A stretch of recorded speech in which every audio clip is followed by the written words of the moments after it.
Yes, the Archivist, y'all, interviewing DJ Kool Red Alert, the forefather of the hip-hop culture. So who is Mr. DJ Kool Red Alert? Well, let me put it in the right perspective. It's Kool DJ Red Alert. I know a lot of people be saying DJ Kool Red Alert. It's Kool DJ Red Alert, but I appreciate it either or.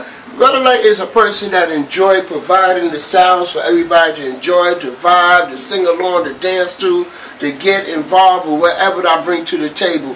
When I go ahead and get on the turntables, I'm going to take you through a journey and let you think and feel for what is it I'm providing. And we all know you as a large pioneer to the hip-hop culture. Tell us how you discovered A Tribe Called Quest, BDP, and many more.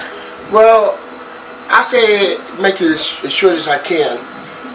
Rest in peace to my man Scott LaRock, and him and I were very good friends coming up, as he was a house DJ at a club at the same time when I got involved, starting to grow on the radio. And he always told me how he wanted to break into the business.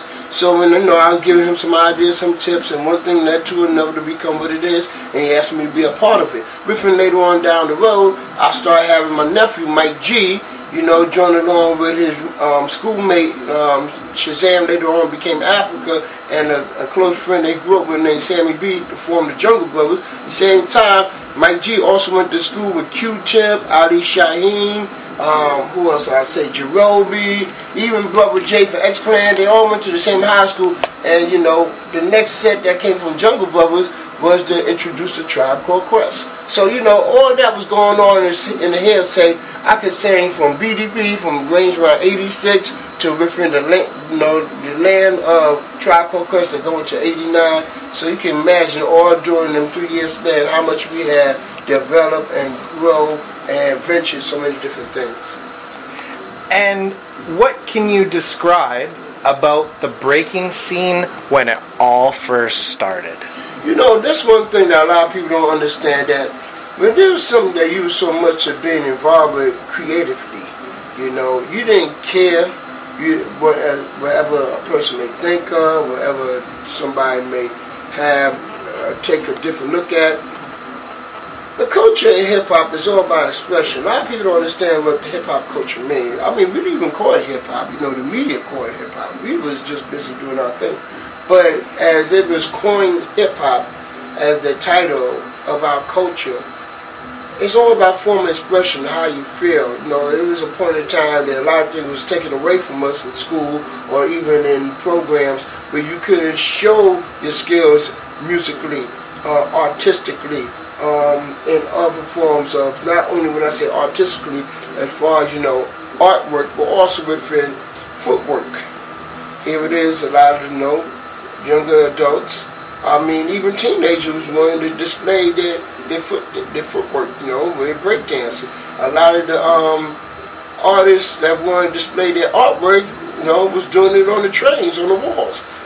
That was all form of hip-hop culture. And tell us about the Zulu Nation and your contribution to it.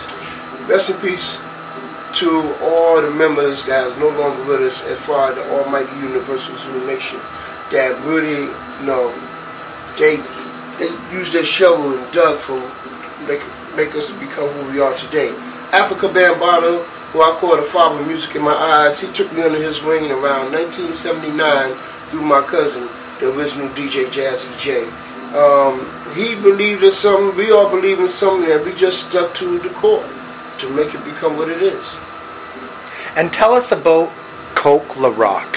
Kool LaRock, who I always consider as the very first MC in my eyes, because Kool Herc is the person that, was the coin as far as in the music as a DJ. It's like the Pied Piper, you play the right tunes, everybody followed. So when Kool Herc started playing the variety of music he brought to the table, he brought an interesting collective of people coming around, such as the break dancers, the graffiti artists, the people that did not feel like they want to go various places where they had to get dressed to a certain attire or they had to be at a certain age. They would just enjoy the vibe. So you have a little bit of everybody. So who is it that they have to have on the microphone?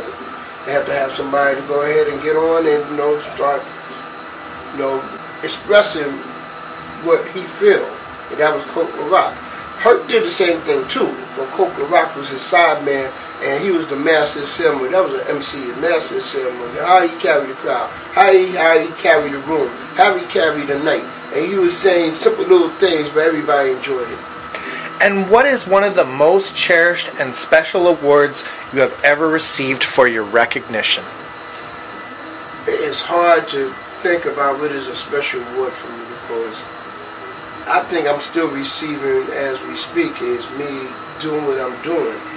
That's what I think is a special award. It's hard for me to pick all throughout the years what I've been involved with, what I've been presented to, but the consistency, the longevity, to me is the best award out of all.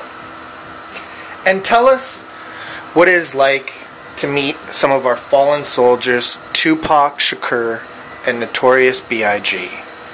Tupac Shakur is a brother I got to meet through Digital Underground during the time. I'm thinking the first time I met him, we was over in London at a DMC competition. I used to always host all the DMC final competition worldwide.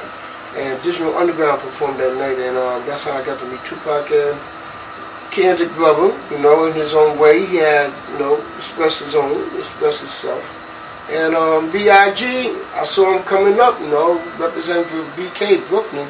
And when he started coming in Midtown, Manhattan, and New York, and started, you know, showing his skills and displaying, you know, I mean, that was what was happening at the time between them two, you know. They was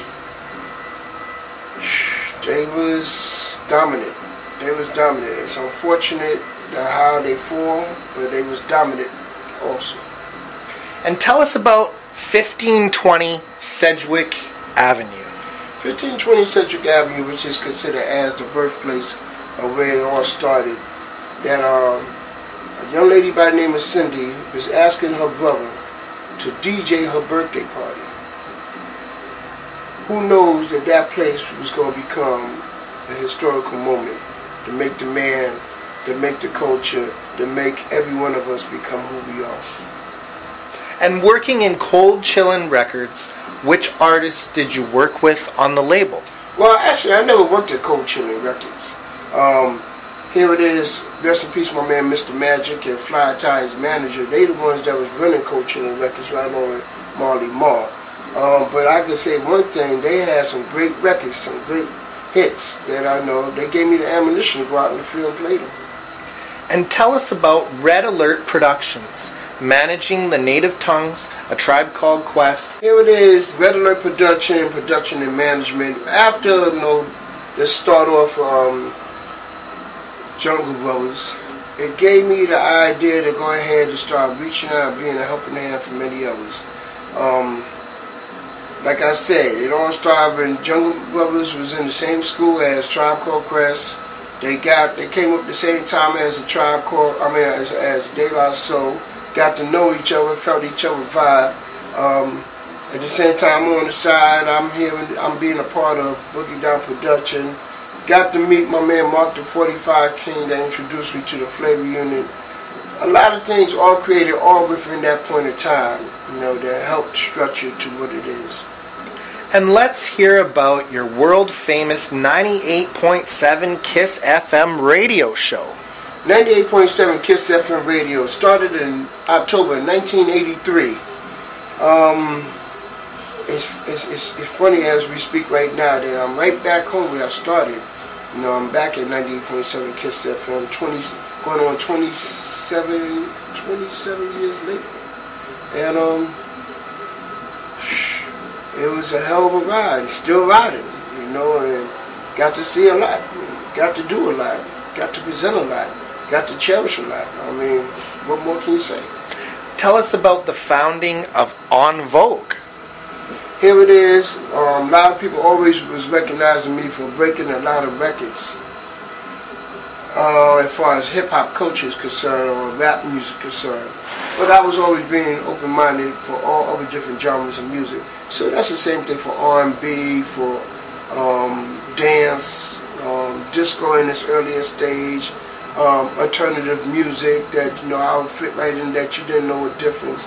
So when En Vogue came out, and I heard it. I said they can fit right along with my program. One thing ain't got nothing to do. Just because it's R&B, why I can't fit in with hip hop? Because that's what we was doing all along before.